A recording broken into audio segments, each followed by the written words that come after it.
You see a lion video online.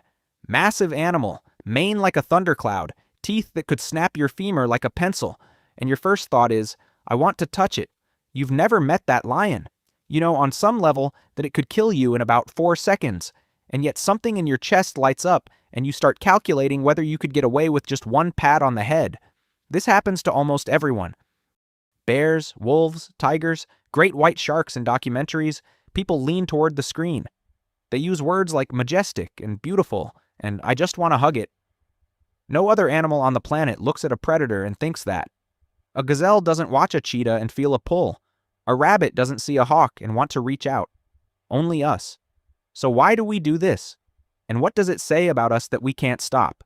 Start with the neuroscience, because it's weirder than you'd think. In 2015, researchers at the University of Vienna ran a study where they showed people images of various animals and measured their pupil dilation. Larger pupils indicate genuine arousal, not attraction exactly, but deep interest, the kind your brain produces when it thinks something matters. People's pupils dilated most for 2 categories, baby animals and apex predators. The same physical response, the same signal, for a duckling and a crocodile. What that tells us is that our brains are not treating predators the way you'd expect from a species that spent millions of years being eaten by them. They're flagging them as significant, worth paying attention to. There's a name for this. Biologist E.O. Wilson called it biophilia. The idea that humans have an innate, biological drive to connect with other living things. We didn't evolve in sterile concrete boxes. We evolved surrounded by animals, plants, rivers, insects, predators. For 99% of human history, the natural world wasn't a backdrop, it was everything. And our brains are still calibrated for that world, even though most of us haven't lived in it for generations. When you see a wolf and feel something pull at you, that's not irrationality. That's a very old part of your brain recognizing something it was built to pay attention to. But that still doesn't fully explain the urge to touch. Here's where it gets interesting.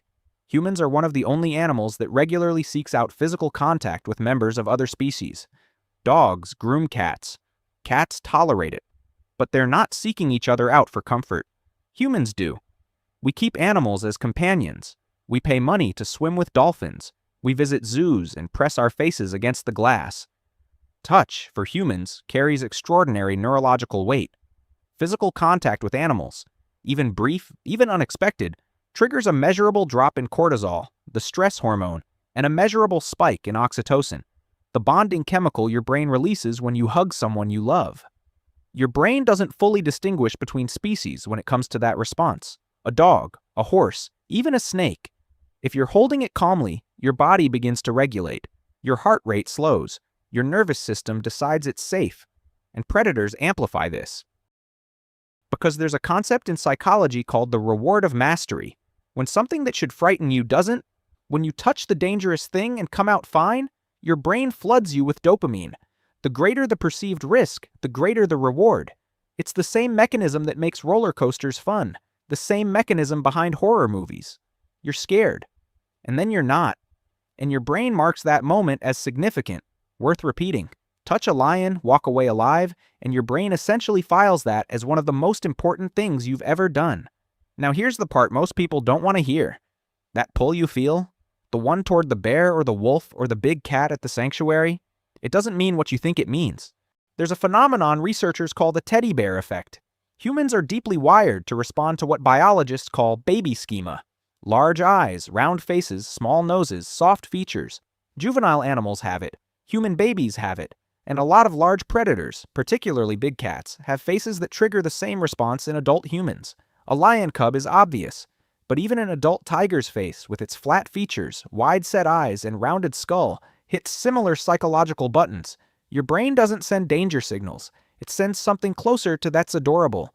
Big cat sanctuaries have known this for decades and have used it, cynically, to make money.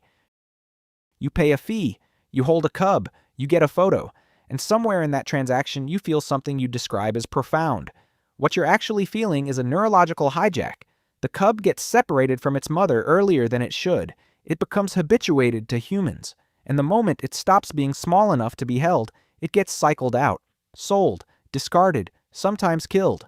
The World Wildlife Fund estimates that more tigers are currently in captivity in the United States than exist in the wild globally. A significant portion of them pass through pay-to-pet operations. The people lining up for those photos aren't villains. They're running on hardware that was never designed to navigate that situation.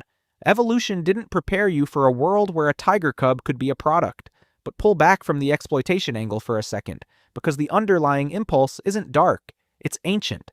For most of human history, living alongside predators wasn't optional. Our ancestors shared territory with lions, wolves, leopards, hyenas, bears. And while those animals were dangerous, they were also deeply understood. Tribes tracked predators, watched them, named them, incorporated them into every system of meaning they built: religion, mythology, art, language. Almost every major civilization in human history has an apex predator at the center of it. Egypt had the cat. Rome had the eagle and the wolf. China had the dragon, which is essentially a composite predator. The Norse had the wolf and the bear. Indigenous cultures across North America built entire cosmologies around bears and eagles and mountain lions. We didn't just fear these animals, we organized ourselves around them.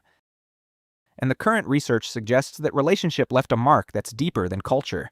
A 2019 paper in the journal Frontiers in Psychology found that children as young as 3 years old show measurable excitement when shown images of predators, even children who had never encountered one in any context. The response appears to be there before the learning. It's inherited.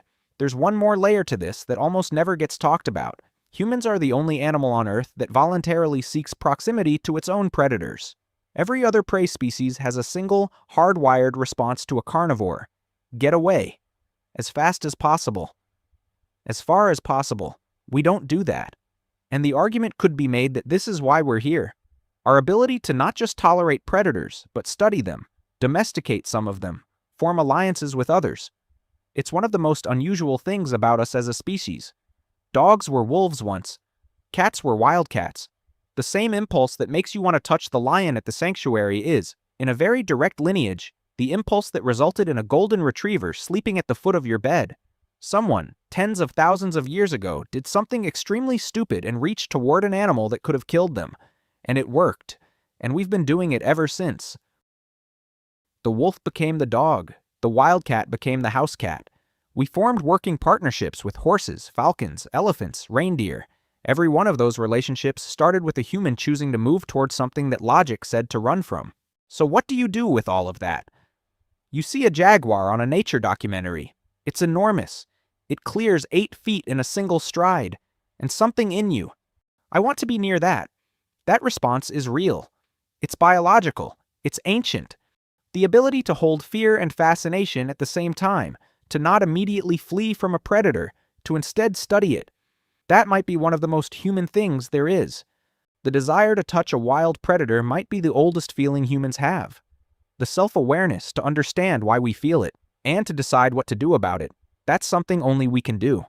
We are the only creature on this planet that ever looked into the eyes of something built to kill us, and chose to stay.